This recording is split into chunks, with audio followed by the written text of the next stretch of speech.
네, 하루간 경제 뉴스를 종합하는 시간 경제온입니다. 네, 이재용 삼성전자 회장이 취임 1주년을 맞아 특별히 찾은 곳이 있다고 합니다. 네, 어디일지 홍 기자의 뉴스 포인트에서 바로 만나보겠습니다. 지금 자리에 홍경표 기자 나와 있습니다. 어서 오십시오. 안녕하세요. 네, 이재용 삼성전자 회장이 회장에 취임한 지 벌써 1년이 됐군요. 네. 특별히 방문했다는 곳이 어디입니까? 네, 이재용 회장의 취임 1주년 이달 27일입니다. 네. 이를 앞두고 삼성 반도체 사업이 태동한 기흥 캠퍼스를 이제 전격 방문했습니다. 기흥 캠퍼스요. 네, 지난해 8월 복권 이후에 첫 공식 행보 장소로 기흥 캠퍼스를 찾은 지 1년 2개월여 만인데요. 이재용 회장은 이번에 기흥과 화성 캠퍼스를 방문해서 차세대 반도체 R&D 단지 건설 현장을 살펴보고 네. 반도체 전략을 점검했습니다. 이 자리에서 이 회장은 반도체 초격차 의지를 다시 한번 강조했는데요. 대내외 위기가 지속되는 가운데 다시 한번 반도체 사업이 도약할 수 있는 혁신의 전기를 마련해야 한다고 말을 했고요. 네. 또 이를 위해서는 이제 선행 투자로 위기에 흔들리지 않는 기술 리더십을 갖춰야 한다. 또 이렇게도 강조를 했고요. 이 회장은 이제 경영진 간담회에서 차세대 반도체 기술 개발 전략을 또 보고를 받았습니다. 네, 그리고요. 메모리 파운드리, 팹리스, 시스템 반도체 등 그 전 분야에 대한 경쟁력 제고 방안도 논의를 했고요. 네. 첨단 공정 개발 현황과 기술력 확보 방안, 공급망 대책 등 이제 주요 현안도 점검을 했습니다. 네, 그런데 이번에 그 취임 1주년을 맞아서 그 특별히 기흥 캠퍼스를 찾은 이유가 있을까요? 이 기흥 캠퍼스라는 게 삼성 반도체 산업에서 상당히 의미가 있는 곳인데요. 예. 이 반도체는 이병철 삼성 창업회장, 이건희 선대회장이 과감한 결단과 집념으로 일군 국가 핵심 산업이라고 볼 수가 있겠는데요. 네. 이 기흥 캠퍼스는 삼성 반도체 사업이 태동한 곳으로 일명 반도체 성지라고 불리는 곳입니다. 1992년 세계 최초 64메가 D램 개발, D램 시장 1위 달성 등을 이뤄낸 반도체 성공 신화의 산실이라고 볼 수가 있겠습니다. 삼성에는 뭐 의미가 깊은 곳이네요. 맞습니다. 네. 하지만 이 삼성은 지금 반도체 적자를 내고 있죠. 글로벌 경기 침체와 미국의 대중국 수출 규제 강화 등으로 반도체 산업을 둘러싼 불확실성이 상당히 커지면서 전례 없는 위기가 이어지고 있습니다. 네. 그런데 다음 주 수요일 25일이 이제 이건희 선대회장 3주기잖아요. 기흥 캠퍼스 방문 후에 바로 이 회장이 이건희 선대회장 추모 음악회를 갈 예정이었거든요. 네. 그 전에 딱 기흥 캠퍼스를 가게 된 것입니다. 이 드라마나 영화 같은 데 보면 어려운 시기일 때 부모님의 묘자리라던가 뭐 동상을 딱 보면서 대화하는 장면이 상당히 많이 나오지 않습니까? 사실? 그렇죠. 예, 이 삼성가의 위대한 유산이라고 할 수 있는 기흥 캠퍼스를 3주기 취임 1주년 전에 찾아가서 이 선대 회장의 반도체 신화를 이어가겠다. 이런 강한 의지를 표명한 것으로 보입니다. 이 삼성전자는 약 20조 원을 투자해서 기흥 캠퍼스에 차세대 반도체 R&D 단지를 짓고 있고요. 연구와 생산, 유통이 한 곳에서 이루어지는 복합형 연구 단지입니다. 네네. 기흥 캠퍼스는 삼성의 과거이자 현재, 미래라고 할 수 있겠죠. 2030년 완공되면 이곳은 미래 반도체 기술을 선도하는 핵심 연구기지 역할을 수행할 예정입니다. 네.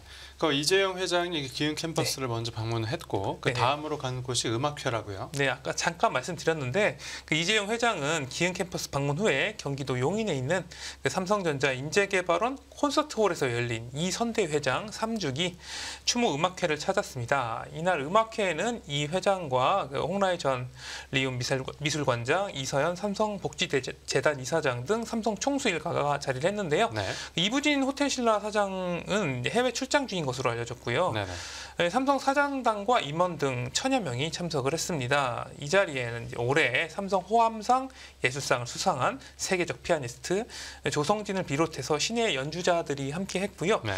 공연에 앞서 이 선대 회장의 추모 영상이 나오자 이재용 회장과 홍라이 전 관장의 눈시울이 붉어졌고 이서연 이사장 흐르는 눈물을 닦기도 했었습니다. 네. 네, 알겠습니다. 다음 뉴스 보겠습니다. 네, 기재부 국감 국가부도 발언 설전. 네, 어제부터 해서 기획재정부 국정감사가 오늘도 이어지고 있습니다. 네. 다소 감정적인 발언이 나오면서 언쟁이 오간 것 같은데 네. 오늘 국정감사에서 주로 다뤄진 이슈는 어떤 것들이었습니까? 네, 어제도 기재부 국감 소식을 전해드렸었는데요. 어제는 세종에서 열렸고요. 오늘은 여의도 국회에서 지금도 열리고 있습니다. 어제는 주로 경제, 재정, 정책 분야를 국감에서 다뤘고요. 오늘은 조세 정책 분야에 대한 국감이 이어졌습니다. 네. 어제는 정부의 경기 상저하고 전망, 역대 최대 규모의 세수 펑크, R&D 예산 일괄 삭감 등을 윤석열 정부의 경제 실패 사례로 지목을 하면서 야당이 십자포화를 퍼부었어요. 예. 추경호 부총리 겸 기획재정부 장관은 세수 추계 오차에 대해서는 사과를 했지만요. 이 야당의 주장에 대해서는 적극적으로 반박하는 모습이었습니다. 네. 오늘 추경호 장관은 국감장에서 전 세계적으로 인플레이션이 완전히 수습되지는 않았기 때문에 고금리가 장기간 지속될 가능성이 있다고 이렇게 분석하기도 했었습니다. 네. 그런데 어제 기재부 네. 국정감사에서 네. 국가부도라는 표현이 나와서 이제 화제가 네, 된 것 그렇죠. 같은데 네. 이게 무슨 일이 있었던 겁니까? 이 기획재정부라는 한 나라 경제를 책임지는 부처의 국감이다 보니까 국가 위기나 경제 현안을 국회의원이 점검하는 건 뭐 당연한 일이긴 한데요. 네. 워낙 열정적으로 또 일에 임하다 보니까 국가부도라는 말까지 이제 국회의원으로부터 나왔습니다. 어제 이제 더불어민주당 양경숙 의원이 정부가 경제 성장률 목표를 달성하기 힘들어 보이고 발언이 좀 센데 이제 국가를 말아먹고 있다면서 상저하고는커녕 상저 하락이 급속하게 진행 중이다. 뭐 이렇게 말을 했습니다. 네. 이어 부총리가 경제 전망한 게 맞는 게 없다면서 이 전 세계가 부러워하던 튼튼했던 우리 경제가 윤 정권 이제 1년 반도 안 돼서 총체적 국가 부도 위기에 처해 있다라고 이게 목소리를 높였어요. 좀 세게 발언하긴 했네. 그렇죠. 네. 그러니까 이게 이제 부총리는 정부를 상대로 질타, 추궁 다 좋은데 표현은 적정 수위로 좀 할 수 없냐 이렇게 말을 하면서 불편한 기색을 또 드러냈고요. 네, 국민의힘도 더불어민주당이 국가 부도 위기론을 제기한 것을 두고 총선을 앞두고 정부의 이제 정책 실패 프레임을 씌우고 국민 불안을 부추기려는 목적이다. 뭐 이렇게 비판을 하기도 했었습니다. 네. 국민의힘 윤재욱 원내대표는 야당이 정부의 정책 성과를 깎아내리기 위해서 국감에서 가짜 위기설을 만들어내는 모습은 매우 실망스럽다면서 민주당이 할 일은 경제 심리에 찬물을 끼얹는 게 아니라 경제 회복이 더 속도를 낼 수 있도록 입법에 도움을 주는 것이다. 이렇게 꼬집기도 했죠. 네, 알겠습니다. 다음 뉴스 보여주십시오. 네, 한전 국감에서 문정부 탈원전 공방. 기재부 국정감사에 이어서 이제 한국전력 국정감사 이야기도 이제 다뤄봐야 될 텐데 한국전력 국정감사가 바로 어제 있었죠. 맞습니다. 어떤 말들이 오갔습니까? 어제 이제 국회에서 한전 국감이 열렸는데요. 에너지 공기업 재무구조 악화 원인을 두고 여야가 상이한 견해로 맞서는 모습이었습니다. 네. 여당은 이제 전임 문재인 정부에서 추진된 탈원전과 신재생 에너지 확대 정책 때문에 한전이 비싼 LNG 등을 구입하게 되면서 회사 사정이 나빠졌다고 지적을 했지만요. 네. 야당은 이제 탈원전 정책이 이 구입비 상승과 연결하는 건 비약이다 이렇게 반박을 했습니다. 네, 그리고요. 그리고 여야 의원들은 지난달 취임한 이 김동철 한전 사장의 적격성을 두고도 신경전을 벌였는데요. 네. 더불어민주당 정청래 의원은 이제 김 사장은 한전 전문가도 아니면서 한전 창립 후 첫 전업 정치인 출신 사장이라면서 네. 윤석열 대통령을 지지한 이유로 보은성 낙하산 인사로 앉아 있다 이렇게 또 주장을 하기로 했습니다. 네. 반면에 이제 국민의힘 이철규 의원은 그 김 사장이 과거 이제 국회 산자위원장을 지냈다고 이제 거론을 했고요. 그러면 이런 분을 전문성이 없다고 하면 그럼 이 자리 위원 모두가 전문성 없는 무지한 사람이 된다고 반박하기도 했습니다. 네. 네. 한국전력 국정감사에서 다른 논의로는 또 어떤 게 있었습니까? 이제 에너지 가격 상승에 한전이 계속해서 적자를 대규모로 보고 있지 않습니까? 네. 이 때문에 전기 요금을 현실화해야 된다 이런 목소리가 상당히 커지고 있습니다. 네. 한전 국감에서도 김동철 한전 사장이 정부의 전기요금 정상화 목소리를 내겠다고 했고요. 이 김 사장은 정도의 차이는 있겠지만 탈원전이 한전 재무 위기에 어느 정도 영향을 미쳤다고 보는 게 객관적으로 본다고 말을 했습니다. 예. 그리고 이제 문재인 정부도 이야기를 했는데요. 김 사장, 문재인 정부 때인 2020년과 2021년에 조금 전기료를 올렸다면 지금 이렇게 안 됐을 것이라면서 그럼에도 윤석열 정부는 전기요금을 정상화해야 된다고 본다고 이렇게 강조를 했습니다. 네. 김 사장은 뭐 부채와 적자를 해결하기 위해서는 당연히 전기요금 정상화가 필요하다고 했지만요. 이 국민 눈높이와 이 정부의 부담 등을 생각을 하면 한전이 해야 할 최대한의 자구 노력은 해야 된다. 이렇게 설명을 했습니다. 네. 이 한전은 이제 자산 매각 등에도 나설 예정인데요. 이 배구단 매각도 자구안 중에 포함될 것으로 알려져서 뭐 체육계에 또 다른 또 논란이 되고 있어요. 네네.